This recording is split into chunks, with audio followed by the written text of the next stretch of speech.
Hello students, my name is Jatin and today we are going to do words problem of quadratic equations, and in case if you have not seen the concept video of quadratic equation, please check the link in the description, go and watch that video and then come back. So I have selected total 19 questions from this chapter, and this time you don't need to take the screenshot of any question because I have included all the question in each slide. So let's begin with very first question. Question says the perimeter of a right triangle is 60 centimeter, its hypotenuse is 25 centimeter, find the area of the triangle. So let's draw the right angle triangle first. So this is the right angle triangle. Okay, let's mark it as A, B and C, where AB is the perpendicular, BC is the base and AC is the hypotenuse, and hypotenuse we are given as 25 centimeter. Okay, now the perimeter of a right triangle, perimeter means what? The sum of all sides. So perpendicular plus base plus hypotenuse is equal to 60 centimeter. So P plus B plus 25 is equal to 60. So P plus B will be 35 centimeter. ठीक है, यहाँ से किसी एक की value निकालो. Let's take P as 35 minus B, and we know another equation known as Pythagoras. So by Pythagoras theorem we know that p square plus b square is equal to h square. ठीक है, h square की value डालो 25 का whole square is equal to p की value डालो यहाँ पे 35 minus b का whole square plus b square is equal to 25 का whole square a minus b का होल स्क्वायर क्या होगा 1225 plus b square minus 70b plus b square is equal to 625. Okay, b square plus b square 2b square. So 2b square plus एक second minus 70b plus 1225 minus 625 600 is equal to 0. Let's take 2 common, so 2 will come out. b square minus 35b plus 300 is equal to 0. ठीक है, तो b square minus 35b plus 300 splitting. So find the factor of 300. 15 and 20, their sum is 35. So 20b minus 15b plus 300. ठीक है, so b minus 20 minus 15 b minus 20. So we have got two values of b is equal to 15 and b is equal to 20. Now come to the left hand side, we have to solve for p also. So okay, now when b is 15 then p will be 20, and when b is 20 then p will be 15. ठीक है, now we will move on to next question. Next question is question number 2. Okay, the area of an isosceles triangle is 60 centimeter square and the length of each one of its equal sides is 13 centimeter. Find its base. Okay, now in an isosceles triangle as well as an equilateral triangle, the altitude and the median are one and the same thing. Okay, now if I draw an isosceles triangle, let me draw it first. So this is an isosceles triangle where two sides are equal. Let's call it as A, B and AC, and AB is equal to AC, which is given to us as 13 centimeter. ठीक है, let's mark it as 13 centimeter. 13 centimeter. Now if we drop a median from A vertex, if we drop a median, this will be the altitude also, because median and the altitude are one and the same thing. So median is equal to altitude is equal to AD. Let's call it D. ठीक है, now median is what? Median divides the base in two equal half. ठीक है, two equal parts. Median divides the base into two equal parts. So BD is equal to DC. ठीक है, so BD is equal to DC.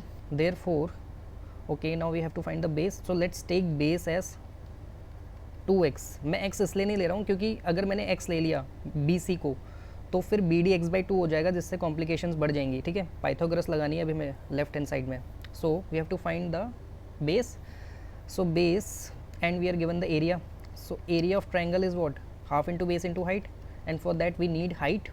Half into base into height, and height for height we have to apply Pythagoras in left वाला triangle. ठीक है, so in triangle ABD Pythagoras लगाओ उसमें AB square is equal to A D square plus B D square. Okay, so if BC is equal to 2x, then BD will be x and DC will also be x. Okay, so AB ka square means 13 ka square is equal to AD ka square, which is height also, and BD means x ka square. So 169 minus x square is equal to AD ka square. Therefore AD will be under root 169 minus x square.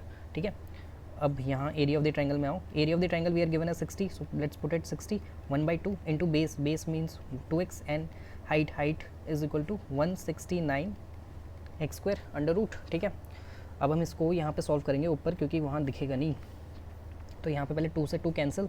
Okay, so 60 is equal to x under root 169 minus x square. ठीक है, squaring both sides, squaring करेंगे both side तो 3600 इस तरफ आ जाएगा, और x square अंदर 169 minus x square. ठीक है, तो 3600 is equal to 169 x square minus x 4. सबको लेफ्ट हैंड साइड में ले आओ, तो इसको मिटा देते हैं यहाँ से.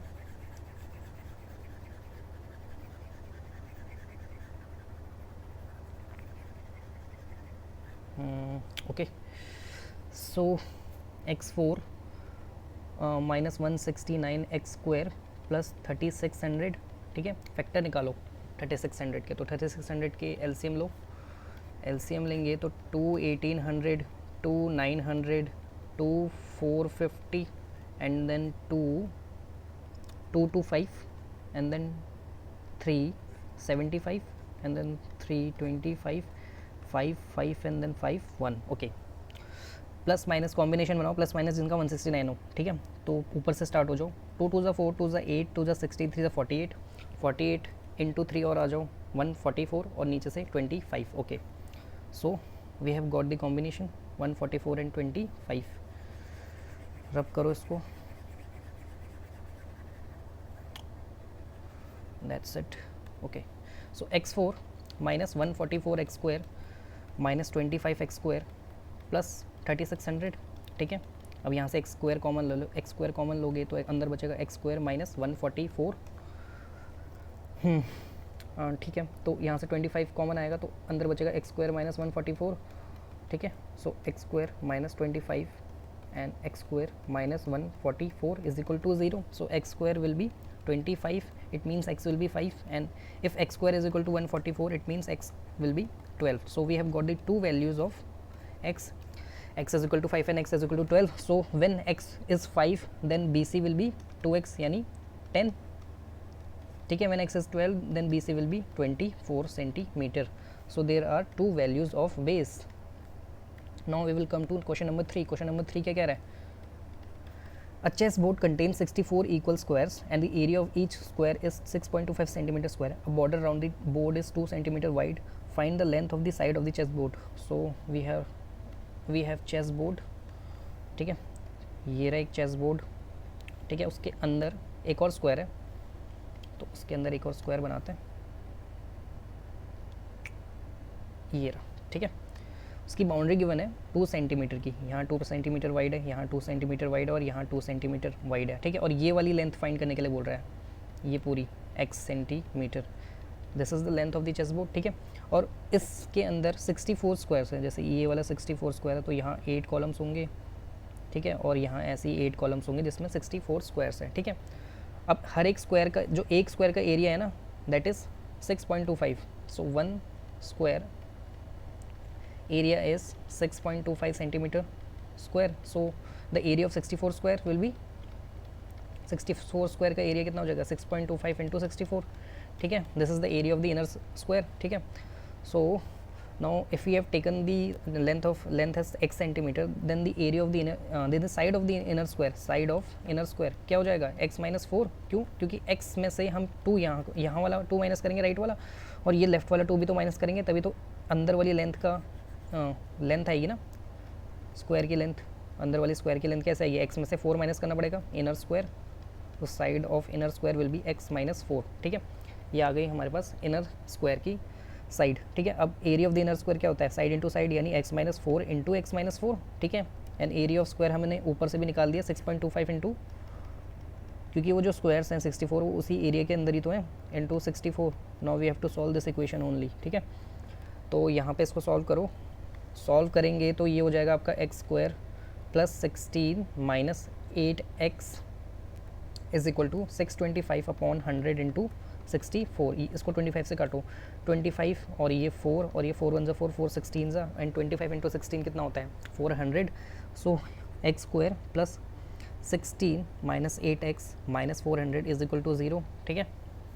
यहाँ आ जाओ राइट हैंड साइड में, तो ये हो जाएगा आपका final equation x square minus 8x minus का 384 इज इक्वल टू 0। अब 384 के फैक्टर्स बनाओ जिनका प्लस माइनस होता हो 8। एक सेकंड में चेक कर लेता हूँ दोबारा से, प्लस 16, हाँ ठीक है। तो 384 का एलसीएम, तो इसको मिटा दें यहाँ पे, चेस बोर्ड मिटा देते हैं, समझ तो आई है आपको। चेस बोर्ड मिटा दिया तो 384 यहाँ लिखेंगे, निकालो फैक्टर निकालो, 2 192, ठीक है। 2 9 ज़ा 18, 2 6 ज़ा 12, ठीक है। 6 6 12, 9 9 18 19, ठीक है। 2 1 ज़ा 2 2 48, ठीक है। और ये हो जाएगा 2 2 ज़ा 4 24, और ये हो जाएगा फिर 2 12, और ये हो जाएगा 2 6, एंड देन ये हो जाएगा 2 3, और ये हो जाएगा 3 1। अब निकालना ज़रा, 3 2 ज़ा 6, 2 ज़ा 12, 2 ज़ा 24, यहीं पे रुक जाओ। 2 2 ज़ा 4, 2 ज़ा 8, 2 ज़ा 16, 24 एंड 16 मिल गए हमें। तो x square minus 24x plus 16x minus 384, ठीक है, is equal to 0। So x minus 24 plus 16x minus 24, ठीक है। तो x plus 16 and x minus 24, therefore the length of the chessboard is 24 centimeter because we have to ignore minus 16. Length cannot be negative. So now we'll move to question number 4th. Question number 4th, if twice the area of the smaller square is subtracted from the area of the larger square, the result is 14 centimeter square. However, if twice the area of the larger square is added to the 3 times the area of the smaller square, the result is 203 centimeter square. Determine the sides of the square. Okay, here we are given the 2 squares. Okay, 2 squares हैं, एक छोटा है और एक बड़ा है, ठीक है। ये छोटा वाला, ये स्मॉलर और ये बिगर, ठीक है। Let's take the side of the bigger square as y centimeter and let's take the smaller one as x centimeter, ठीक है। The area of the smaller square will be x into x square, side into side होता है square का area, is subtracted from the area of the larger square. So larger square का area is y square. If twice the area, twice बोला है ना, तो 2 हम multiply करेंगे स्मॉलर स्क्वायर के एरिया में, ठीक है। Is subtracted from the area of the larger square, subtract कर दिया भाई, और उसके बाद बोल रहे 14 मिला है हमें। तो यहाँ पर हमारे पास एक इक्वेशन आ गई, y square minus 2x square is equal to 14। सो find the value y square is equal to 14 plus 2x square, ठीक है।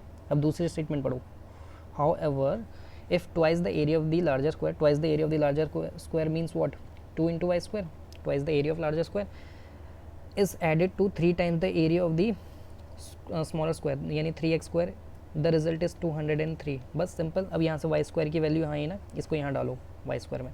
सो 2 into 14 plus 2x square plus 3x square is equal to 203, ठीक है। अंदर मल्टीप्लाई हो गए 28 plus 4x square plus 3x square is equal to 203। 203 में से minus करो 28 को और 7x स्क्वायर यहाँ कर दो, इसको कितना हो जाएगा 175 हो जाएगा, ठीक है। x square will B 175 upon 7, so x square will be 25, therefore x will B 5 centimetre, ठीक है। तो x आ गया आपका 5 सेंटीमीटर। ये क्या है, ये स्मॉलर स्क्वायर का साइड है 5 सेंटीमीटर, ठीक है। सही किया ना मैंने, 5, हाँ ठीक है। और बिगर स्क्वायर का लेंथ कितना हो जाएगा, तो y square is equal to 2x square plus 14 है ना, ठीक है। तो 2 इंटू 5 का स्क्वायर प्लस 14, 25 50 64, y की वैल्यू आ जाएगी आपकी 8 centimetre. So the side of larger square is 8 centimetre. Question number 5. A takes 6 days less than time taken by B to finish a piece of work if both A and B together can finish it in 4 days. Find the time taken by B to finish the work. ठीक है, ये वाला concept मैंने आपको linear equation two variable का जब word problem करवाया था तब भी मैंने आपको बताया था कि इस टाइप के क्वेश्चन में हमें टोटल वर्क को हमेशा 1 यूनिट मानना पड़ता है, ठीक है। टोटल वर्क को 1 यूनिट मानोगे आप, ठीक है। अब एक लॉजिक सुनो, मान लो मैंने एक दिन में 2 यूनिट का काम किया है, तो 2 दिन में कितना होगा 4 यूनिट का, ठीक है। 3 दिन में कितना होगा 2 यूनिट इंटू 3, ठीक है। 1 days work into number of days, ठीक है। तो अगर मैंने 2 यूनिट का काम एक दिन में कर रहा हूँ तो 3 दिन में 6 यूनिट का काम करूँगा, 4 दिन में कितना करूँगा 2 इंटू 4, 5 दिन में 2 इंटू 5, ठीक है। तो यहाँ से हमारे पास एक फॉर्मूला है कि टोटल वर्क जब भी निकालना हो ना तो उसको कैसे निकालते हैं, 1 days work into number of days. यही मैंने अभी आपको एग्जांपल भी दिया, ठीक है। So total work let's assume is at 1 unit, ठीक है। 1 यूनिट अज्यूम कर लो टोटल वर्क को, ठीक है। और यहाँ बोला उसने A take 6 days less than the time taken by B, ठीक है। तो let the time taken by B be x days, let the time taken by B is equal to x days. मान लो एक्स डेज में B काम पूरा करता है, तो A is time will be x minus 6 days according to the question, x minus 6 days, ठीक है। अब बी का एक दिन का काम कितना होगा, B is 1 days work will be total work upon number of days, यानी टोटल वर्क यानी 1 और नंबर ऑफ डेज वो कितने ले रहा है एक्स, तो ये एक दिन का काम आ गया ऊपर वाले फॉर्मूले से। देखो A is 1 days work, we can get A is 1 days work also, so 1 upon x minus 6, ठीक है, क्योंकि वो 6 दिन कम लेता है, ठीक है। तो ये दोनों का एक एक दिन का काम आ गया और वो दोनों मिल के 4 दिन में काम कंप्लीट कर देंगे। अगर तो 4 दिन में काम कंप्लीट कर देंगे, टोटल 1 यूनिट काम है, ठीक है। तो वो एक दिन में कितना करेंगे, यहाँ डालो 1 is equal to 1 days work into 4 यानी नंबर ऑफ डेज, ठीक है। और ये 4 उसके नीचे जाएगा, तो एक दिन में इतना काम करेंगे दोनों मिलके, 1 डेज वर्क ऑफ बोथ, ठीक है। तो ये अगर वो 1/4 कर रहे हैं एक दिन में और वो करता है 1 अपॉन एक्स और वो करता है 1 अपॉन एक्स माइनस 6, ठीक है। तो यहाँ से एक्स की वैल्यू निकल जाएगी ना, हमारे पास इक्वेशन आ गई है। तो लेफ्ट हैंड साइड में मिटा रहा हूँ, जल्दी जल्दी से करना है, इसको सॉल्व करते हैं। क्वेश्चन नंबर 5 है ना, अभी इसको पूरा मिटाते हैं ना, फिर कन्फ्यूजन रहती है। So let's solve for x. So x minus 6 plus x upon में x square minus 6x is equal to 1/4, ठीक है। अब ये हो जाएगा आपका 2x minus 6 into 4 is equal to x square minus 6x। I hope I am doing right. So 8x minus 24 is equal to x square minus 6x। So x square plus 2x minus 24 is equal to 0।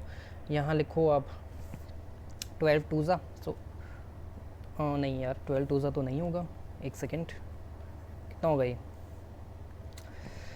8 into 3 नहीं 6 4 हाँ 6 4 में हो जाएगा। तो x square plus 6x minus 4x minus 24, सो x plus 6 minus 4x plus 6, ठीक है। सो x will be 4, so the time taken bye b is 4 days. एक second 6 दिन कम होगा, यहाँ हम कुछ गलत कर रहे हैं, हो सकता है कैलकुलेशन में गलती हो, तो मैं कैलकुलेशन एक बार ही देख लूँ दोबारा से। 1/4 x minus 6 plus x minus 6 2x minus 6, ठीक है। 4 ऊपर जाएगा तो 6 4 24, सब कुछ सही तो कर रहा हूँ यार। X square minus 6x 8x minus 24 is equal to x square minus 6, so x square minus 6x। अच्छा सॉरी, एक मिनट, यहाँ पे गलती हो गई है। देखो गलती को जल्दी से रियलाइज़ करना वो बहुत ज़रूरी है, ताकि हम जल्दी गलती पकड़ लें और जल्दी से ठीक कर लें उसको। जितना टाइम लगाओगे उतना डिले होगा, ठीक है। तो यहाँ देखो मैंने क्या किया था, एक्स स्क्वायर वो जब 8x उस तरफ जाएगा तो वो माइनस 14x हो जाएगा ना, और ये प्लस 24 होगा, ठीक है। अब करो इसको सॉल्व, तो यहाँ ये हो जाएगा 12 2 x square minus 12x minus 2x plus 24 is equal to 0। So x minus 12 minus 2x minus 12, ठीक है। So x is equal to 2 and x is equal to 12. So 2 we have to reject 2 because the time taken by a is 6 days less. So we cannot minus 6 from 2, ठीक है। अगर हम 2 में से 6 minus कर देंगे तो माइनस 4 आ जाएगा, तो माइनस 4 तो कोई दिन नहीं होते। So we have to accept 12 only. So time taken by b is 12 days, time of b is 12 days and time of a will be 6 days, ठीक है, क्योंकि 6 दिन कम है ना उसके। Okay, next question, question number 6। A swimming pool is filled with 3 pipes with uniform flow. The first 2 pipes operating simultaneously fill the pool in the same time during which the pool is filled by the third pipe alone. Okay, यहाँ तक वो कह रहा है कि जितनी देर में 2 pipe भरेंगे ना एक स्विमिंग पूल को, जितनी देर में 2 पाइप एक स्विमिंग पूल को भरेंगे उतना ही टाइम में जो थर्ड पाइप है ना वो ही भर देगा पूरा, उतना ही क्वांटिटी भरेगा जितनी टाइम में ये 2 भरेंगे उतने में वो अकेला भरेगा, ठीक है। The second pipe fill the pool in 5 hours faster than the first pipe, ठीक है। मेन क्वेश्चन आपका यहीं से स्टार्ट है, द सेकेंड पाइप से, ये रहा। The second pipe fills pool 5 hours faster than the first pipe and the 4 hours slower than the third pipe, ठीक है। So let's assume that time taken by second pipe to fill the whole pool is x hours. मान लो second pipe जो है वो x hours में भर देता है और वो जो फर्स्ट पाइप से 5 घंटे आगे है, मतलब 5 घंटे ज़्यादा तेज़ी से भरता है, तो मतलब फर्स्ट पाइप का टाइम कितना हो जाएगा, वो 5 घंटे ज़्यादा ले रहा होगा ना फर्स्ट पाइप, ठीक है, क्योंकि वो 5 घंटे कम में भर देता है सेकंड वाला, तो ये 5 घंटे ज़्यादा में भरेगा, ठीक है। और जो थर्ड पाइप का टाइम हो जाएगा, थर्ड पाइप का time will be x 4 hours slower then the third pipe. जो ये है ना सेकंड, वो 4 आवर्स स्लोअर है थर्ड वाले पाइप से, तो मतलब थर्ड वाला पाइप 4 घंटे पहले भर देगा उसको, तो वो उसका टाइम कितना हो जाएगा, वो 4 घंटे कम लेगा, तो x-4, ठीक है। आई होप आपको ये समझ में आ गया होगा। सो वो कह रहा है कि 2 पाइप से जितना भरेगा ना वो तीसरा पाइप अकेला ही भर देगा सेम टाइम में जितना वो दोनों भरेंगे, ठीक है। तो एक घंटे, तो let's take the whole pool volume will be 1, let's assume the volume of whole pool be 1 unit, ठीक है। उस मान लेते हैं 1 यूनिट बनना है, तो वही वाला फॉर्मूला टाइम एंड वर्क में जैसे हमने करा कि total work is equal to 1 days work into number of days, तो यहाँ भी हम करेंगे volume of pool is equal to unit filled in 1 hour into number of hours, ठीक है। तो यूनिट वॉल्यूम ऑफ पूल तो हमने 1 माना है, यूनिट फिल्ड इन 1 आवर हमें निकालना है, यूनिट फिल्ड इन 1 आवर, ठीक है, और number of hours, total number of hours, ठीक है। ये फॉर्मूला है हमारे पास। अब वो क्या कह रहा है, swimming pool the first 2 pipes operating simultaneously, तो वो जो फर्स्ट पाइप है, ठीक है, जो x+5 वाला है, वो कितना 1 घंटे में कितना भर देगा, तो 1/x+5 भर देगा, ठीक है। और जो सेकंड वाला है वो 1 घंटे में कितना भरेगा, वो 1/x भर देगा, 1/x यूनिट भर देगा ना 1 घंटे में। और जो थर्ड वाला है वो कितना भरेगा, 1/x-4, यही ऊपर वाला फॉर्मूला यूज़ करके। तो अब according to the question the time taken by first and second pipe is same as the time taken by the third pipe alone, ठीक है। तो 1 जो 1 घंटे में भी तो उतना ही भरेंगे ना, तो 1/x+5 प्लस 1/x ये फर्स्ट पाइप का है और ये सेकंड पाइप का है, उतना ही पानी थर्ड पाइप अकेला भर देगा। ये 1 घंटे का टाइम है ना, 1 घंटे में उन्होंने कितना पानी भरा है, ठीक है। तो अब ये इक्वेशन बन गई हमारी 1 घंटे वाली, बस सॉल्व करना है इसको अब, तो इसको यहीं पे सॉल्व कर दें। सो x+x+5 अपॉन में x² + 5x is equal to 1/x-4, ठीक है। इसको मिटा देते हैं यहाँ से,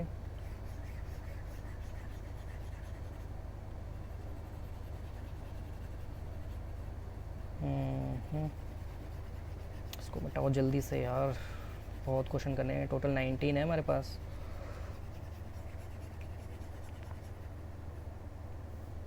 ओके, ठीक है। तो ये हो जाएगा 2x + 5 into x-4 is equal to x² + 5x, ठीक है। इसको प्लस करना है क्या, मल्टीप्लाई करो इसको, 2x² - 8x + 5x - 20 is equal to x² + 5x। I am doing it right.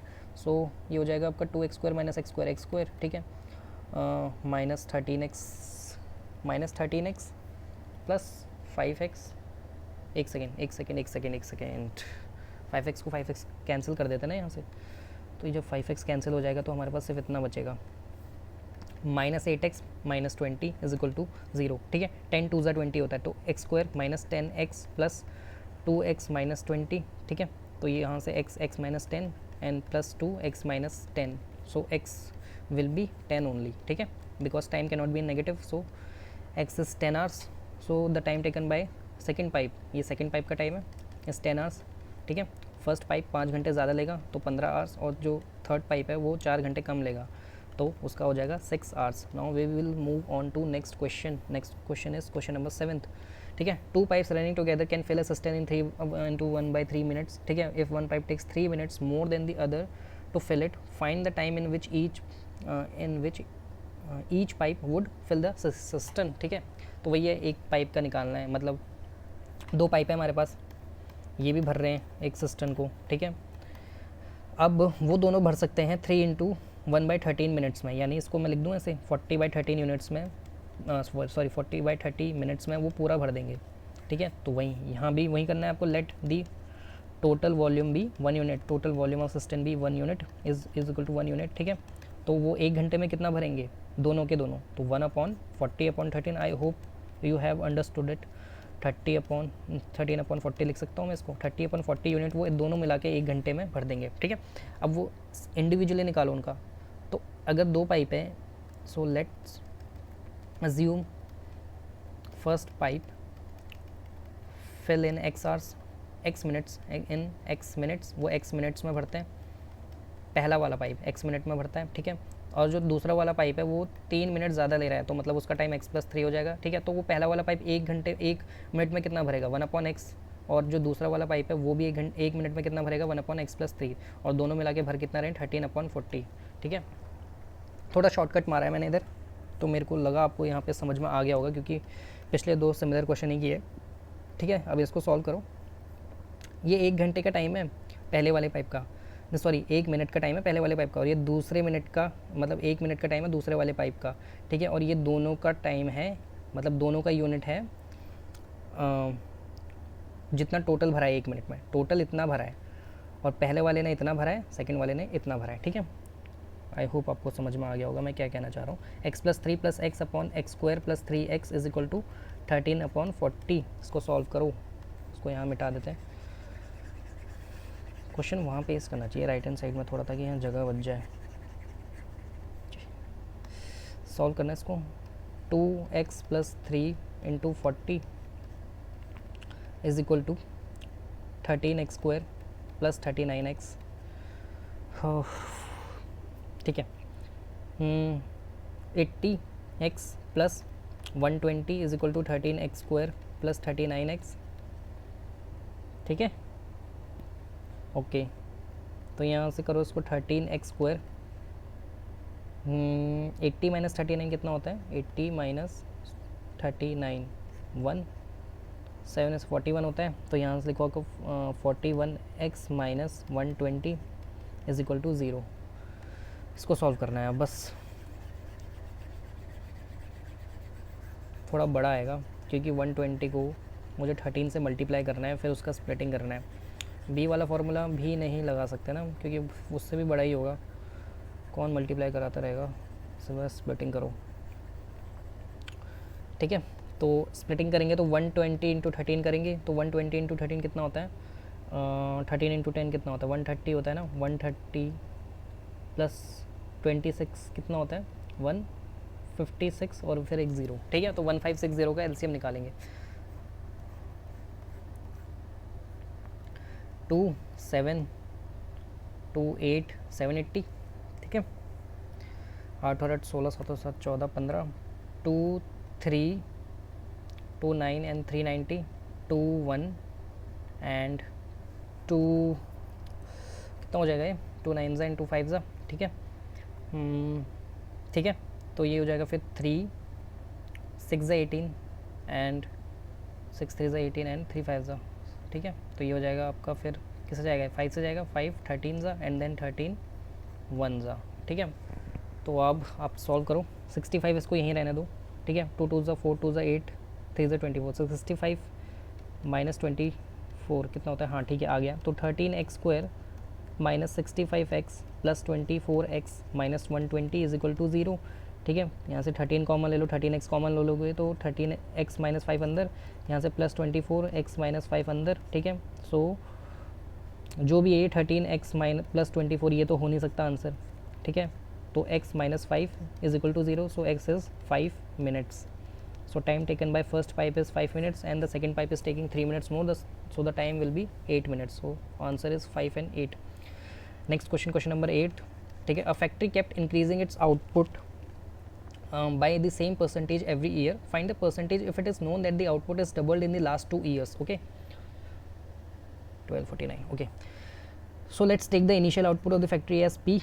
Let's take initial output of factory as P. ठीक है, मान लो ये P है, तो एक साल बाद कितना हो जाएगा, P तो रहेगा ही, P प्लस P का x%, let's take the percentage as x, मतलब मान लो वो x% से बढ़ रहा है, ठीक है, तो एक साल बाद तो eight the end of the year आपको इतना ही मिलेगा, ठीक है, और तो सेकेंड ईयर के एंड में कितना मिलेगा, सेकेंड ईयर के एंड में इतना तो मिलेगा Px/100 प्लस इसका भी x%, क्योंकि इसमें भी तो आपको इंटरेस्ट मिलेगा ना, इसका x%, ठीक है। सो अब यहाँ से ये पूरा आपके पास ये जितना अमाउंट है ना, ये पूरा आपको सेकेंड ईयर के एंड में आपके हाथ में है, तो यहाँ से अब आप P प्लस Px/100 को कॉमन लोगे तो अंदर बचेगा 1/x plus upon 100, 1 plus x upon 100, ठीक है। फिर यहाँ से P और कॉमन लोगे तो आपके पास बचेगा 1/x upon 1 plus x upon 100 into 1/1 plus x upon 100, ठीक है। तो आपका ये हो जाएगा 1 प्लस x अपॉन 100 का होल स्क्वायर, ठीक है। अब at the end of the year वो कितना बोल रहा है, double the output that we have initially, मतलब जितना इनिशियली था हमारे पास P था, लास्ट के 2 साल बाद उसका डबल हो गया, यानी 2P हो गया, ठीक है। So P 1 plus 1 upon x upon 100 का whole square is equal to 2P, ठीक है। यहाँ से P और P कैंसिल होगा, सो ये 2P है, ठीक है, P कैंसिल। अब आपको यही इक्वेशन सॉल्व करना है, ठीक है। अब इसको कैसे सॉल्व करोगे आप, तो यहाँ पे इसको खोलो, 1 plus x² upon 10,000 plus x upon 50 is equal to 2, ठीक है। अब इसको सॉल्व करो, सॉल्व करेंगे हम इसको, देखो इसका मिडिल टर्म स्प्लिटिंग तो मुश्किल से ही होगा, क्योंकि 10,000 प्लस x² प्लस 50 में क्या मल्टीप्लाई करूँ कि वो 10,000 आ जाए, 20 या 200 करेंगे ना, तो 200x अपॉन में 10,000, ठीक है। एलसीएम लिया और कुछ नहीं किया है, घबराना मत, ऊपर ले जाते हैं।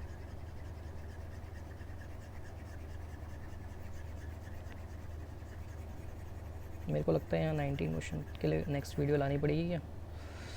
ओके, सो 10,000 प्लस x² प्लस 200x, तो यहाँ हम लिख देंगे इसको वो हो जाएगा 20,000, फिर दोबारा 10,000 उस तरफ जाएगा तो माइनस का 10,000 हो जाएगा। सो x² प्लस 200x माइनस 10,000, ये आ गई आपकी इक्वेशन फाइनल। जब उसको सॉल्व कर लोगे ना तो यही बचेगा। अब यहाँ पे स्प्लिटिंग मुश्किल है क्योंकि 200 नहीं बनेगा आपका, ठीक है। तो आप एक काम करो, b वाला फार्मूला लगाओ, x is equal to minus B plus root D upon 2a, ये फार्मूला तो याद है।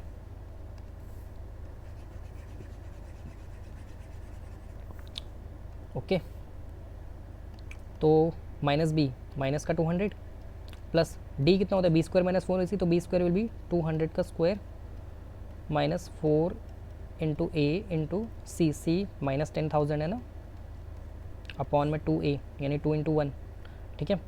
तो यहाँ आपका हो जाएगा 200 प्लस ये कितना हो जाएगा, 2 टू 4 40,000 हो जाएगा, ये 40,000 और फिर दोबारा ये प्लस हो जाएगा आपका 40,000 ही होगा ना, 200 का स्क्वायर 200 इंटू 200 4 4 0, हाँ ठीक तो है। तो ये नीचे आपका हो जाएगा 2 और यहाँ पे आपका हो जाएगा ये minus 200 plus under root 80,000 upon में 2, ठीक है।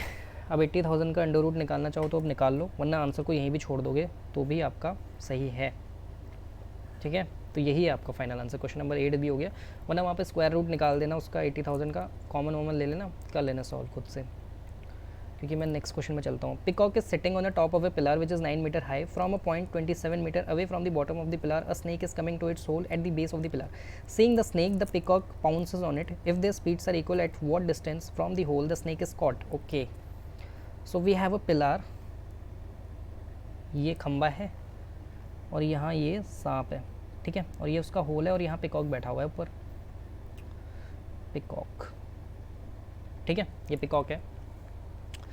तो ये होल की तरफ आ रहा है, जो कि होल जो है उसका 27 मीटर दूर है उससे, ठीक है। मान लो पिकॉक इसको यहाँ कहीं पकड़ता है, ठीक है। तो इस पॉइंट को हम मार्क कर देते हैं टी और इसको ज्वाइन कर लेते हैं, ठीक है। और यहाँ से स्नेक आ रहा है, तो स्नेक चला होगा यहाँ पे, मान लो वो x मीटर चला है, ठीक है।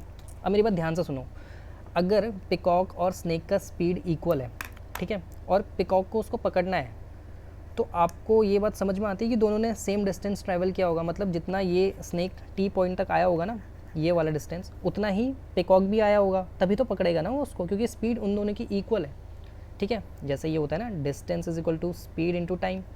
और जैसे मान लो ये पिकॉक का है, ये पिकॉक का है, और मान लो distance is equal to speed into time, ये स्नेक का है, ठीक है, मान लो। तो अगर ये ऐसे इक्वल है, ठीक है, अगर ये ऐसे इक्वल है, जो कि हमें क्वेश्चन में गिवन है कि उन दोनों की स्पीड इक्वल है, और टी टाइम में वो पिकॉक उसको पकड़ता है, तो टी टाइम भी तो सेम ही होगा ना। तो अगर टी भी सेम होगा जिसमें पिकॉक उसको पकड़ेगा, और एस तो सेम है ही, तो आपको ये इस बात समझ में आती है कि डी विल ऑल्सो भी सेम, ठीक है, डिस्टेंस भी उन दोनों का सेम ही होगा। तो अगर मान लो ये स्नेक यहाँ टी पॉइंट तक x मीटर चला है, तो पिकॉक भी x मीटर तक आया होगा नीचे, ठीक है। देख लो ऊपर वाले फॉर्मूले में, क्योंकि उन दोनों की speed are equal, their speeds are same, ठीक है। अरे यार मान लो आप आगे से आ रहे हो, मैं इधर से आ रहा हूँ, आप सामने से आ रहा हूँ, ठीक है, हम दोनों की स्पीड इक्वल है, अब हम दोनों को मिलना है, तो बीच में हम जहाँ मिलेंगे, आपने और मैंने सेम डिस्टेंस ट्रैवल किया होगा ना, तभी तो हम दोनों मिलेंगे, क्योंकि अगर आप पीछे रुक गए तो हम तो मिलेंगे ही नहीं। तो एक पर्टिकुलर टाइम होगा जिसमें हम दोनों इक्वली भाग के आए होंगे, तो वही टाइम है टी, ठीक है। तो ये वाला x इक्वल, और इसको मार्क कर देते हैं हम a, इसको ये होल है, ये b, ये t हमने मार्क करी दी, और इसको c कर देते हैं। So if their speeds are same then at will be equal to tc, ठीक है, दैट इज़ x मीटर, ठीक है। So bt will be 27 minus x, ठीक है, टोटल में से x माइनस कर देंगे तो bt आ जाएगा हमारे पास। अब लगाओ Pythagoras, at square is equal to ab square plus bt का होल स्क्वायर, ठीक है। तो at आपके पास कितना है, x का square is equal to ab का स्क्वायर, ab का स्क्वायर है आपके पास 9 का स्क्वायर इज प्लस bt कितना है 27 माइनस एक्स का होल स्क्वायर। बस आप ये सॉल्व करना है और कुछ नहीं, तो सॉल्व करते हैं इसको जल्दी से। So x square is equal to 81 plus 27 का square 729 plus x square minus 54x is, ठीक है। तो एक्स स्क्वायर से एक्स स्क्वायर कैंसिल, ओके, ठीक है, कुछ गड़बड़ हो रही है। 729 प्लस 81, ठीक है, 729 प्लस 81 करेंगे, हाँ एक सेकेंड चेक कर लेने दो, 810, ठीक है। सो ये हो जाएगा 810 is equal to 54x, so x will be, ये जाएगा 54 से, 54 वन ज़ा 54, 15 ही आएगा मेरे ख्याल से, तो 720 270, तो 54 इंटू 5 कितना होता है, हाँ ठीक है। तो x विल बी 15 मीटर, तो स्नेक कितना चल चुका होगा 15 मीटर, ये डिस्टेंस आ गया हमारा 15 मीटर, ठीक है। तो अब होल से दूरी कितनी होगी t की, तो ये डिस्टेंस कितना होगा 27 माइनस 15, दैट इज़ कितना 13, तो आंसर इज़ 13 मीटर, ठीक है। क्वेश्चन नंबर 10, ये आपको आई होप आपको समझ में आ गया होगा। The angry Arjun carried some arrows for fighting with Bhishma, ठीक है भाई। With half arrows, he cut down the arrows thrown by Bhishma on him. With 6 other arrows, he killed the Rath driver of Bhishma. With 1 arrow each, he knocked down, respectively, the Rath flag and bow of Bhishma. Finally, one more than 4 times the square root of arrows, he laid Bhishma unconscious. Find the total number of arrows he had. So हमको जो निकालना होता है उसी को हम x मानते हैं. So let the total number of arrows that Arjun had be x. Total arrows that Arjun had, मान लो उसके पास एक्स और एरोस थे पहले, ठीक है। तो उसने हाफ एरोस से तो क्या मारा, हाफ एरोस से ही cut down the throne, cut down किया जो उसके एरोस थे, बीच में से उखाड़ दिया, ठीक है। And he cut down the arrows thrown beach and 6 with 6 others arrows, मतलब 6 और एरो मारे उसने, तो रथ ड्राइवर गया, रथ ड्राइवर निपटा।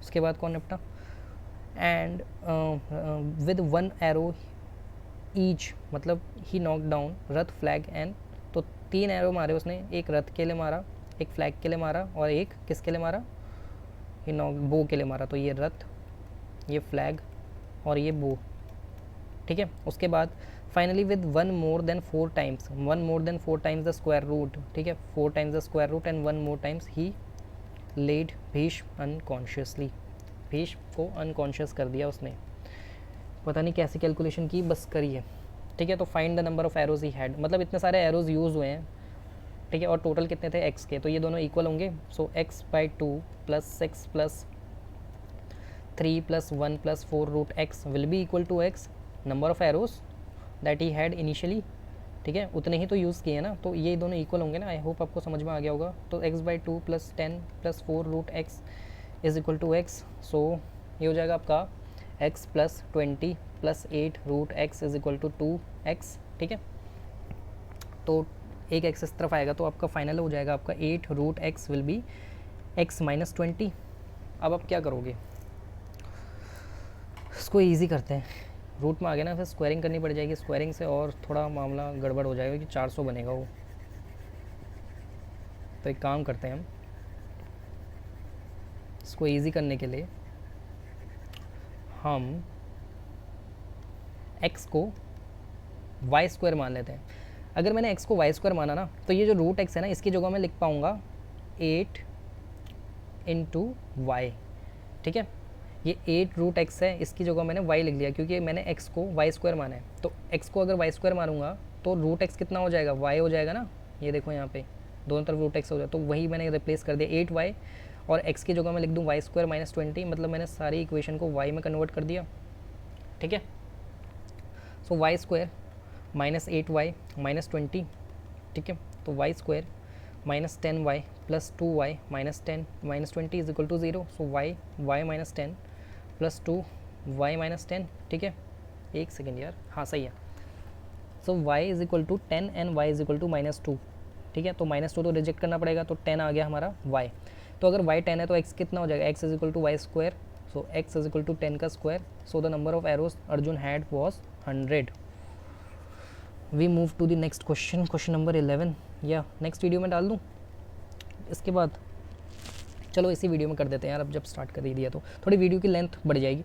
1/4 of a herd of camels was seen in the forest, twice the square root of herd had gone to mountains and remaining 15 camels was seen on the bank of the river, find the total number of the camels, ठीक है।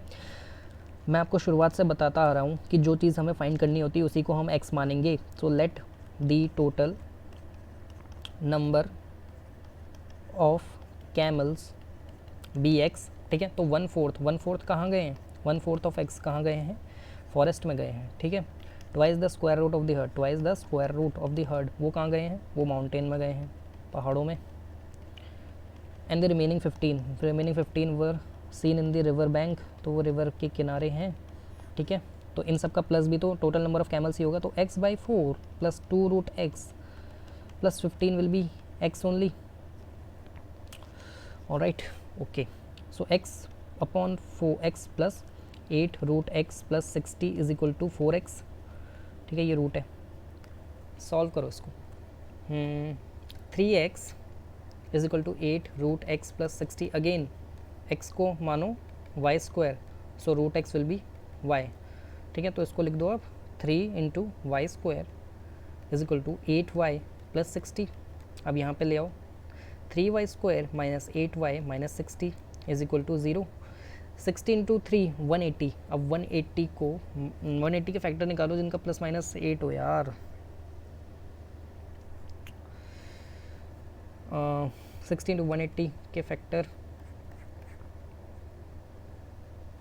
290, 245, 315, 3 5 and then 5 1, ठीक है। अब किसी का भी plus minus आ रहा है क्या, 8 15 यहीं पे रोड़ दो, ठीक है। तो 3 2 6 2 12, 12 माइनस 15, 12 इंटू 15 नहीं यार, 12 इंटू 15 तो नहीं होगा। 2 इंटू 2 4, 4 3 12, 3 36, 36 माइनस 5 वो भी नहीं होगा। कैलकुलेशन देखते हैं एक बारी, 60 सही तो है। तो 5 2 10, इसको उठाओ, और यहाँ पे 3 9 2 18, 10 और 9 10 और 18, 18 माइनस 10, ठीक है, आ गया 3y² minus 18y plus 10y minus 60 is equal to 0। So 3 common लो यहाँ से 3y को, सो y माइनस 6, सो यहाँ से माइनस 10 को कॉमन लो, यहाँ भी प्लस 10 को कॉमन लोगे ना, y माइनस 6, सो y इज इक्वल टू 6 आ जाएगा आपका, क्योंकि 3y प्लस 10 में आ जाएगा आपका y की वैल्यू नेगेटिव आ जाएगी, नेगेटिव आ जाएगी तो हम निकाल तो सकते ही हैं, फिर भी क्यों नहीं निकाल सकते, लेकिन वो फ्रैक्शन में आ जाएगी ना, फिर फ्रैक्शन में तो ऐसा तो नहीं है कि 3.5 कैमल्स थे, कैमल की तो एक पर्टिकुलर वैल्यू होगी ना, तो y को हमें 6 ही लेना पड़ेगा, तो y अगर 6 होगा तो x विल बी 36, तो देयर वर 36 कैमल्स, ठीक है, क्योंकि x की वैल्यू क्या थी, y² थी ना, तो और y 6 आ गया तो 6 का स्क्वायर 36 होता है। Now we will move to question number 12। Question number 12 क्या कह रहा है, a shopkeeper buys a number of books for rupees 80. If he had bought 4 more books for the same amount, each book would have cost rupees 1 less. How many books he bought? Again, let's take the number of books he bought.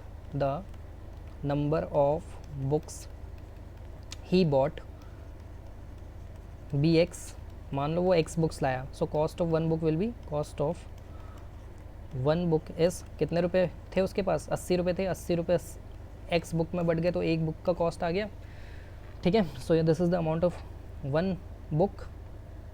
अब वो कह रहा है कि 4 book और ख़रीद लेता ना वो, तो 1-1 रुपये कम हो जाता, तो 4 book when he will buy 4 books more, ठीक है, तो 80 अपॉन x प्लस 4 हो जाता एक बुक का कीमत, ठीक है, तो 1 रुपये कम हो जाता उसका, ठीक है, तो 1 रुपये अगर इफ़ ईच, एक second, if he had bought 4 more books then the amount each book would have cost 1 rupees less, तो इस अमाउंट में ना ये 1 रुपये कम वाला है, ठीक है, ये 1 रुपये कम हो गया है उसको, यहाँ पे 1 रुपीज़ लेस हो चुका है। तो आपको ये बात समझ में आ रही है, अगर मैं 80 अपॉन एक्स लिखूँ और 80 अपॉन एक्स प्लस 4 लिखूँ तो ये वाला अमाउंट ज़्यादा है, क्यों, क्योंकि वहाँ राइट हैंड साइड में तो उसको 1 रुपये, मतलब हर एक बुक में 1 रुपये कम हो, तो यहाँ पे तो 1 रुपये कम हुआ है ना उसको, तो ये तो 1 रुपये कम होने के बाद अमाउंट है, इसीलिए ये बड़ा वाला अमाउंट है। तो बड़े वाले अमाउंट को छोटे वाले अमाउंट के इक्वल लाने के लिए हमें माइनस करना पड़ेगा, इसकी वैल्यू डिक्रीज़ करनी पड़ेगी ना, और कितने से डिक्रीज़ करनी पड़ेगी, 1 से, तो 80 अपॉन एक्स माइनस 1 करूँगा तभी तो वो इस अमाउंट के इक्वल आएगा, क्योंकि वहीं पे तो उसने 1 रुपये छोड़ा है। आई होप आपको ये समझ में आ रहा होगा कहानी। पहले जो एक बुक का कॉस्ट था वो उसको ज़्यादा पड़ रहा था, क्योंकि उसने 4 बुक एक्स्ट्रा ले ली, अब उसको 1 रुपये कम पड़ रहा है, तो इसका कॉस्ट ज़्यादा है ना जो उससे एक्स प्लस 4 वाले से, ठीक है। तो अब उसको उसके इक्वल लाने के लिए मुझे 1 रुपये कम करना पड़ेगा, तभी तो इक्वल का साइन आ गया, देखो इक्वलिटी आ गई ना। सो 80 upon x minus 80 upon x plus 4 will be 1। सो यहाँ पे अब एलसीएम ले लो, इसको मिटा देते हैं यहाँ पे।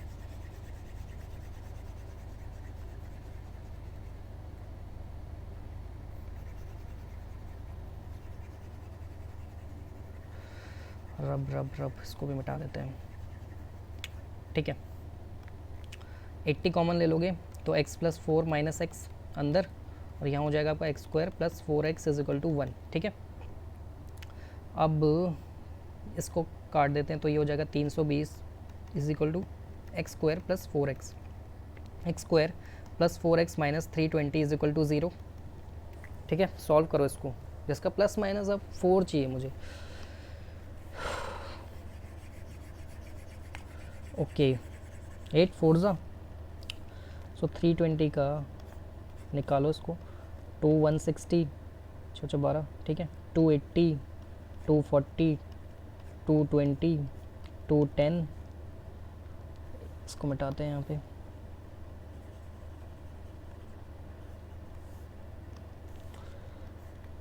2 5 एंड 5 1, ठीक है।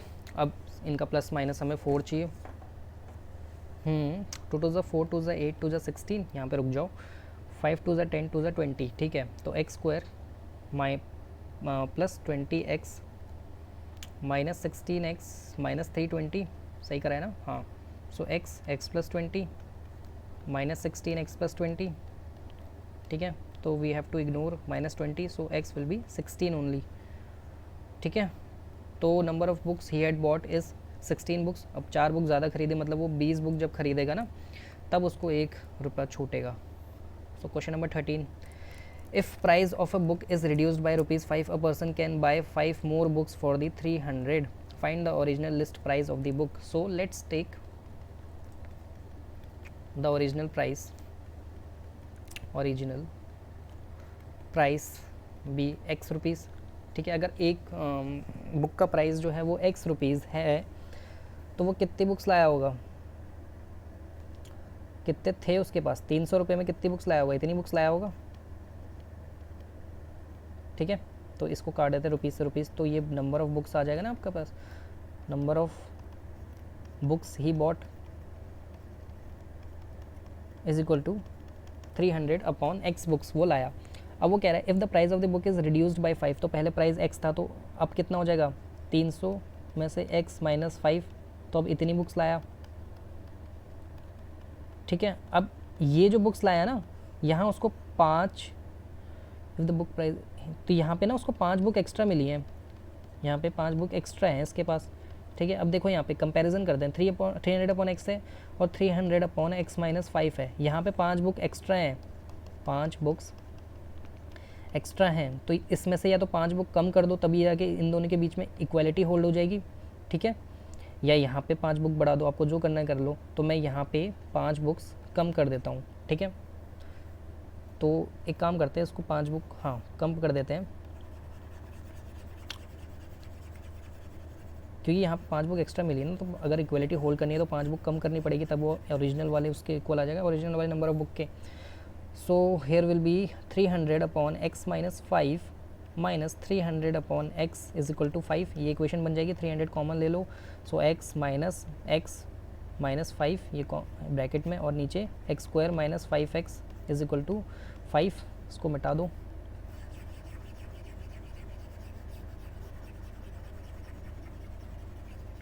इसको मिटा देंगे हम, तो 500 उसके नीचे चलेगा तो 1/60 हो जाएगा, तो ये कट जाएगा, तो ये हो जाएगा आपका 5 × 60 is equal to x square minus 5x। I hope आपको ये स्टेप समझ में आ गया होगा। 300 इज इक्वल टू 0, ठीक है। अब इसको सॉल्व करना है आपको बस, और कुछ नहीं करना। मैं एक बार क्रॉस चेक कर लेता हूँ, 630, ठीक है, 60 × 5, ओके। सॉल्व करो इसको यार, एक्चुअली क्या है मैं दिन भर पढ़ा रहा हूँ ना आज, तो थक गया हूँ थोड़ा। 300 के फैक्टर निकालो,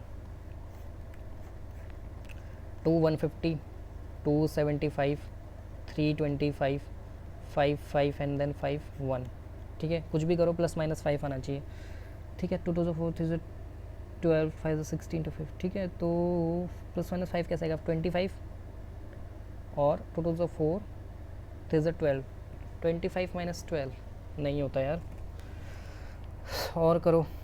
तो एक काम करते हैं, ऊपर से 2 उठाते हैं, नीचे से 5 उठाते हैं, 10 ले लेते हैं इसको, और इसको कर देते हैं 5 3 15, 2 30, 30 माइनस 5, थोड़ा और आगे जाते हैं, 5 2 10, 2 20 कर देते हैं इसको, 20 और 15, 20 × 15, ठीक है। तो x square minus 20x plus 15x minus 300, और x कॉमन ले लो, x माइनस 20 प्लस 15 कॉमन ले लो, सो x minus 20, so number of books नहीं, द प्राइस विल बी ₹20, ठीक है। तो प्राइस उसके पास था 20 रुपये की एक बुक थी, ठीक है। चलो नेक्स्ट क्वेश्चन, क्वेश्चन नंबर 14 था, जल्दी जल्दी करते हैं यार अब थोड़ा। 7 years ago Varun's age was 5 times the square of the Swati's age. 3 years hence Swati's age will be 2/5 of Varun's age. Find their present ages, ठीक है। सो 7 years ago की बात हो रही है, 7 years ago let the age of Swati as x years, Swati की as मान लो x years, तो वरुण की कितनी हो जाएगी, according to the question Varun's age will be 5 times the square of Swati's age. 7 साल पहले की बात है, तो प्रेजेंट एज कितनी हो जाएगी उनकी, प्रेजेंट एज 7 साल आगे आ जाओ, x प्लस 7, और स्वाति एज को तो 5x² प्लस 7, ठीक है। फिर वो बोल रहा है 3 years hence, अब यहाँ से 3 years आगे चले जाओ, तो 3 years आगे चले जाएंगे तो ये हो जाएगा x plus 7 plus 10, x plus 10, ठीक है। यहाँ से 3 साल आगे चले गए ना, तो ये वरुण कितने साल का हो जाएगा, नहीं सॉरी स्वाति, ये स्वाति है और ये वरुण है, ठीक है।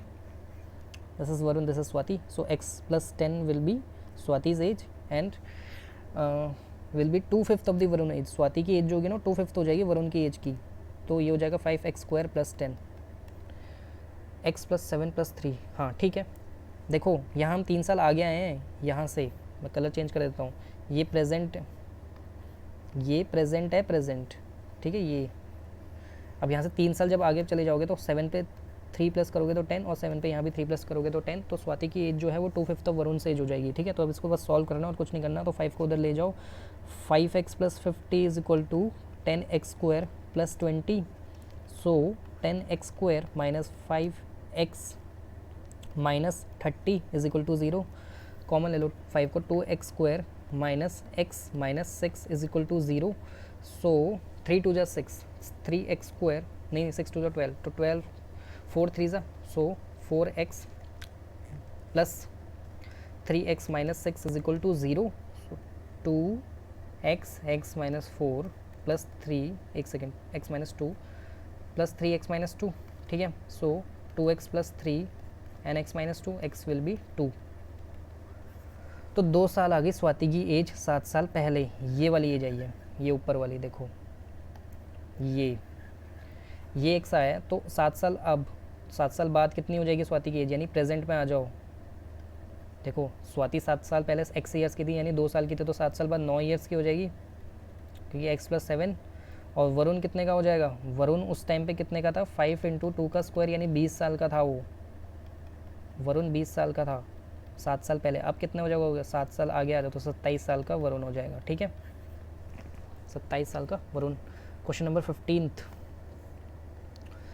In a flight of 600 km, an aircraft was slowed down due to bad weather. Its average speed for the trip was reduced by 200 km/h and the time of the flight increased by the 30 minutes. Find the duration of the flight. CBSE 2020 का question है ये. सो question number 15 में क्या कह रहा है, if the flight the distance 600 km, let the speed be x km/h, let the speed be x km/h, so the time will be 600/x, ठीक है. अब वो कह रहा है कि वो slow down in a flight 600 का, ये तो यूजुअल टाइम है उसका जो लेता है वो ओरिजिनल, ठीक है. लेकिन बैड वेदर के कारण उसका जो स्पीड है वो कम हो चुका है. तो स्पीड जो है वो पहले x था, तो अब कितना हो जाएगा, x - 200, ठीक है. न्यू स्पीड है x - 200 km/h. तो ये न्यू टाइम हो जाएगा नीचे, ये वाला ये न्यू टाइम है. अब इतना टाइम ले रहा है, तो अब आप लॉजिक से बताओ कि अगर उसकी स्पीड कम होगी तो ये टाइम ज़्यादा लेगा, टाइम कम लेगा. स्पीड कम होगी तो मतलब टाइम ज़्यादा लेगा. तो मैं ये बात कह सकता हूँ कि ये 600/x जो ओरिजिनल टाइम था वो कम है 600/x - 200 से. देख लो ये वाला टाइम इस वाले टाइम से तो कम है ना. क्यों, क्योंकि स्पीड कम होगी. स्पीड कम होगी तो मतलब देर में पहुंचेगा, देर में पहुंचेगा मतलब टाइम ज़्यादा लेगा. कितने मिनट से टाइम ज़्यादा ले रहा है, 30 मिनट से टाइम ज़्यादा ले रहा है. तो ये वाली वैल्यू 30 मिनट से बढ़ी हुई है, मतलब इंक्रीज्ड है 30 मिनट से. तो अगर इन दोनों के बीच में इक्वालिटी होल्ड करनी है तो इसको 30 मिनट से कम करना पड़ेगा, मतलब 30 मिनट कम करने पड़ेंगे ना इस टाइम में. तो 600x = 600x - 200 - 30 मिनट्स. 30 मिनट्स को मैं 30/60 लिख रहा हूँ, ठीक है, हाफ आवर. बस इस इक्वेशन को सॉल्व करना है. अब आपको स्पीड आ जाएगी आपकी.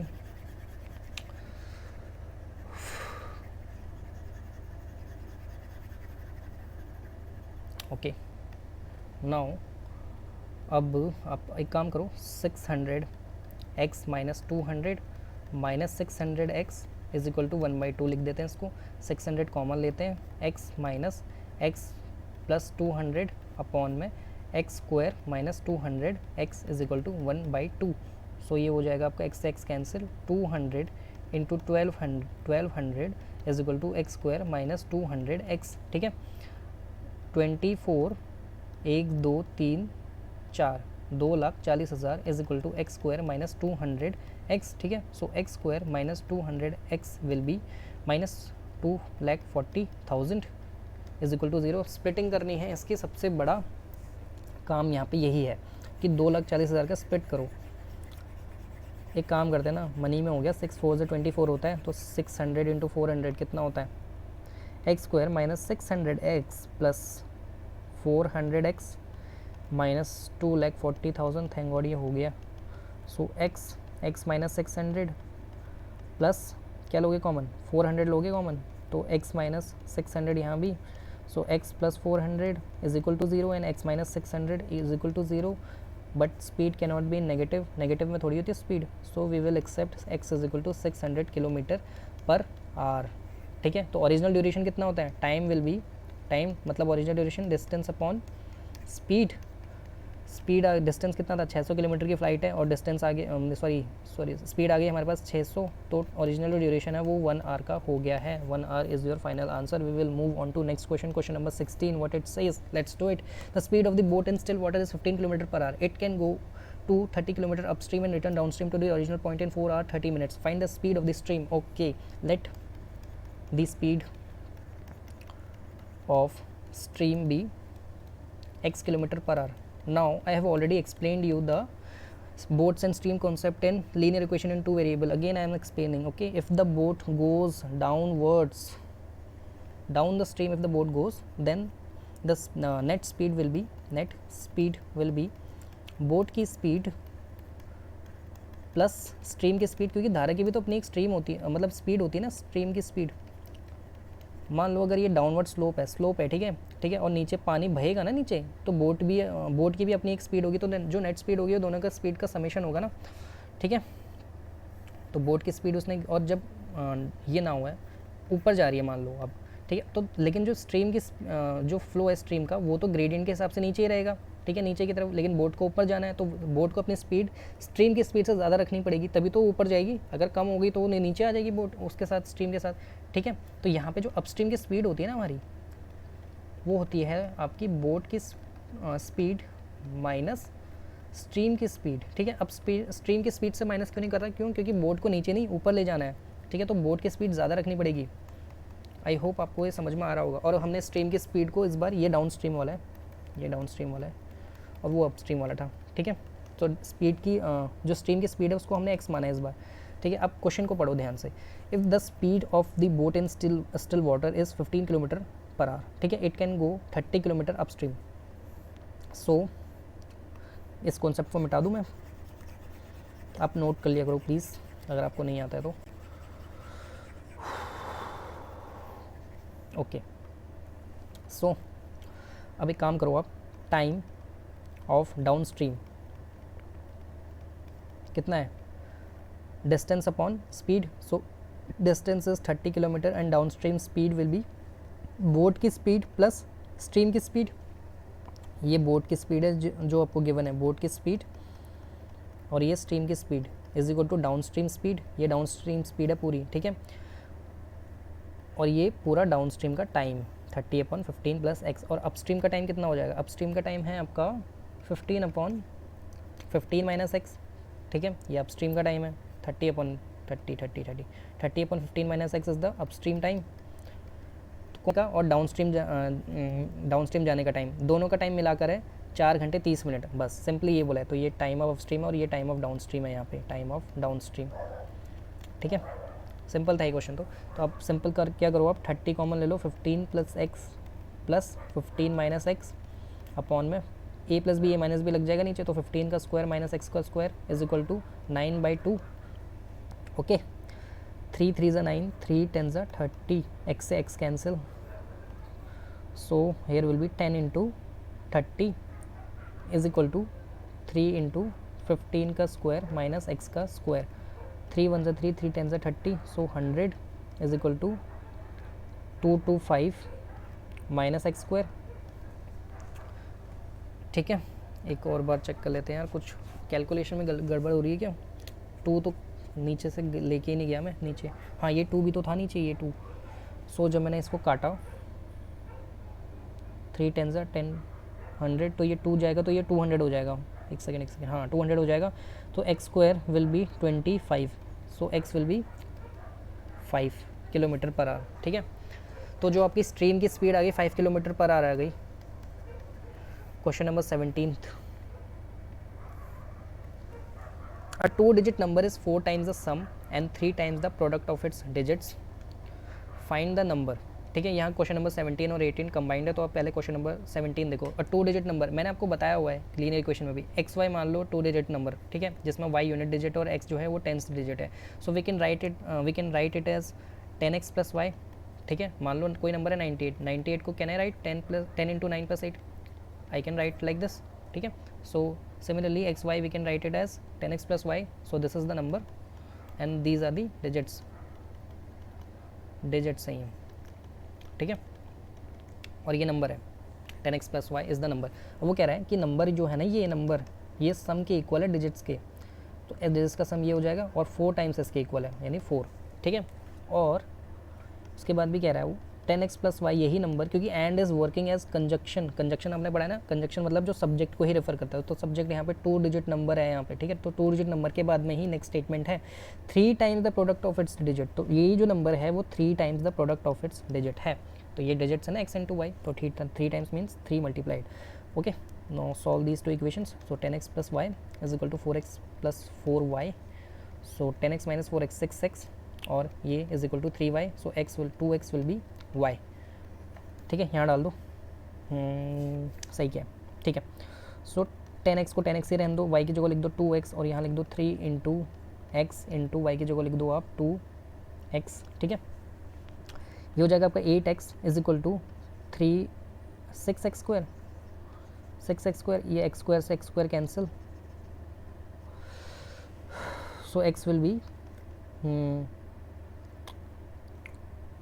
x 8/6 यानी 4/3,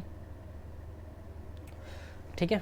4/3 हो जाएगा आपका x, तो y कितना हो जाएगा, एक सेकेंड यार, 4/3 कैसे आ सकता है, ये 10 प्लस 2, सॉरी 10 प्लस 12 होगा, मैंने 8 क्यों कर दिया, 12, x विल बी 2, x आ जाएगा आपका, ये 12x हो जाएगा, तो x एक x कैंसिल, तो x will be 2, when x will be 2 then y will be 2 into 2 4, so when y will be 4 then the number will be 24 because the number is xy, ठीक है। Question number 18 इसी page में है, ठीक है, तो मुझे इसी पेज में रहना पड़ेगा।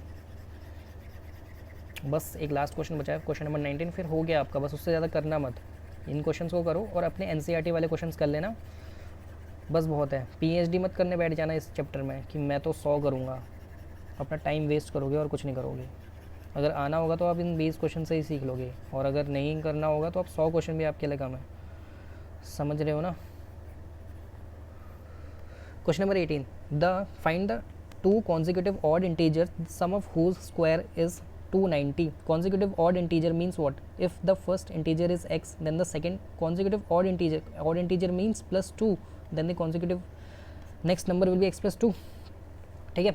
अब वो कह रहे हैं द स्क्वायर, क्या बोला, सम ऑफ हुज स्क्वायर, मतलब इसका भी स्क्वायर और इसका भी स्क्वायर करेंगे तो कितना है, 290 है। सिंपल है, सॉल्व कर लो, x square plus 4 plus 4x is equal to 290, ठीक है। X square plus x square 2x square plus 4x minus 286 is equal to 0, x square plus 2x minus 143 is equal to 0, सही करा है ना। 3 और 3 6, 4 और 4 8 और 2 2। अब इसको कैसे सॉल्व करेंगे यार, 143 तो प्राइम नहीं होता मेरे ख्याल से, चेक करते हैं इसको यार, स्प्लिटिंग से तो नहीं हो पाएगा, या हो जाएगा। 143 is not a prime number, 9 से देखो तो 9 1 9,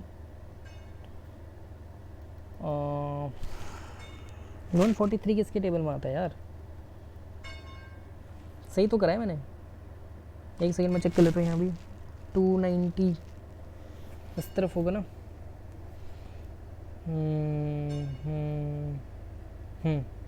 2x square 2 into 2 4x plus 4 minus 290 इस तरफ आएगा तो 286 से तो बनेगा, ठीक है। फिर 2 मैंने कॉमन ले लिया, तो x square plus 2x minus 2 1 2 2 4 8 and 2 3 6 143 आ रहा है, तो इसको 7 से करें, 7 2 49, 7 से भी नहीं जाएगा ये तो, 9 से 143 9 1 9 5, 9 की टेबल 53 नहीं आता, तो 9 से भी नहीं जाएगा, 13 से नहीं जाएगा, 11 से जाएगा मेरे ख्याल से, 11 143 11 1 से 11, ठीक है। 13 इंटू 11, हाँ ठीक है, चला गया। So x square plus 13x minus 11x minus 143।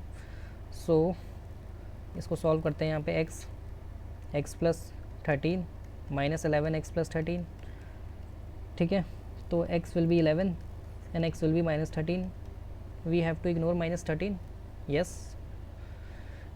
क्यों करें भाई इग्नोर, पॉजिटिव इंटीजर तो नहीं बोला उसने, consecutive odd integer sum of whose, ठीक है। चलो देखते हैं, जब x 11 होगा तो next consecutive odd integer will be x plus 2, that means 13, ठीक है। और जब माइनस 13 होगा तो next consecutive odd integer will be plus 2, इसको मैं प्लस 2 कर दोगे तो minus 11। So minus 13 and minus 11 are also the answer and 11 and 13 are also the answer, okay, ठीक है। क्वेश्चन नंबर 19 में चलें आप। क्वेश्चन नंबर 19, ये रहा question number 19, last question of this session. Two trains leave a railway station at the same time. The first train travels west and the second train travels to the north. The first train travels 5 km per hour faster than the second train. If after 2 hours they are 50 km apart, find the speed of both. ठीक है, मान लो this is the initial position of both the trains.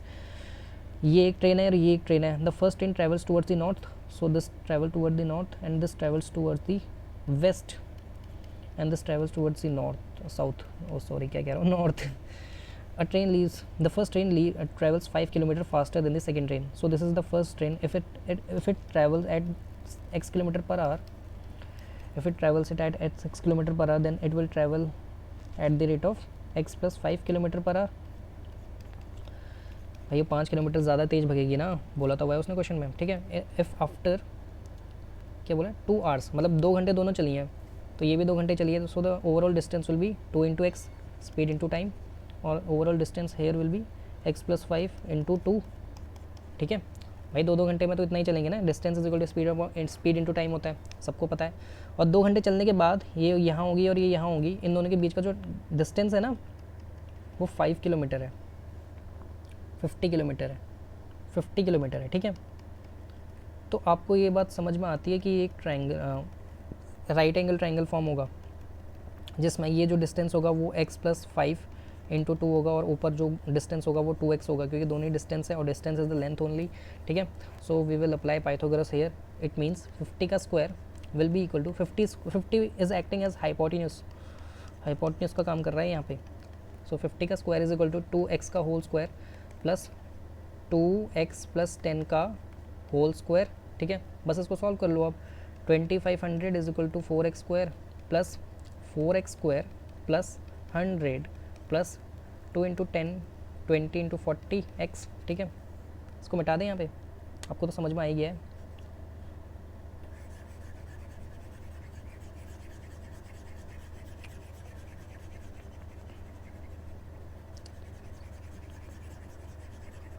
Solve करते हैं okay, solve करो इसको।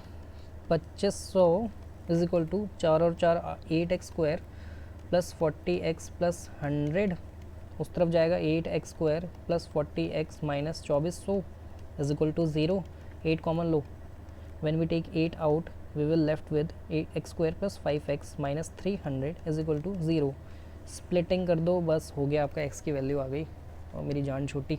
300 को split करो यार, 300 टू अभी तो करा था इसको मैंने, मेरे ख्याल से कुछ करा था ना, 15 इंटू 20 कुछ करा था, हाँ 15 इंटू 20 तो करा था, x square plus 20x minus 15x minus 300, ठीक है। सो x plus 20 minus 15 x plus 20, so x will be 15. So the speed of the first train is 15 km per hour and the second train is 5 km faster, then the second train speed will be 20 km per hour speed. Yes, 20 km per hour. So here we are done with all the questions of quadratic equations. Okay, 19 question मैंने select किए थे, 19 question हमने कर लिए, इससे ज़्यादा आपको करने की ज़रूरत नहीं, मैं फिर कह रहा हूँ। आप इसके बाद क्या करोगे, NCERT करोगे, NCERT के वर्ड प्रॉब्लम करोगे, आई थिंक 6.3 या 4.3 ऐसी कुछ है, 4.3 एक्सरसाइज है, ठीक है। थर्ड एक्सरसाइज है, चैप्टर मुझे याद है, थर्ड एक्सरसाइज है, आप उसको कर लो, NCERT and this video and that's all, ठीक है। So thank you so much. अच्छा हाँ, लाइक सब्सक्राइब और शेयर कर दो यार इस वीडियो को, बहुत इंपॉर्टेंट वीडियो है क्योंकि और काफ़ी ज़्यादा टाइम भी मैंने लगाया है, इन वन गो मैंने सारा शूट कर दिया, ठीक है, क्वेश्चन भी सॉल्व हो गए। बाकी सारे टीचर्स तो एडिटिंग वेडिटिंग पता नहीं क्या क्या करते हैं, मैं तो डायरेक्ट अपलोड करूँगा। सो बड़ी मेहनत लगती है भाई, तो इसको लाइक सब्सक्राइब और शेयर कर दो अपने दोस्तों के साथ। जितने ज़्यादा व्यूज़ आए उतने ज़्यादा अच्छा है, उतने बच्चों की हेल्प हो जाएगी। ठीक है, और अगर आपको ऑफलाइन बैच ज्वाइन करना है तो इस वीडियो के डिस्क्रिप्शन में आपको डिटेल्स मिल जाएंगी उसकी। ठीक है, थैंक यू सो मच।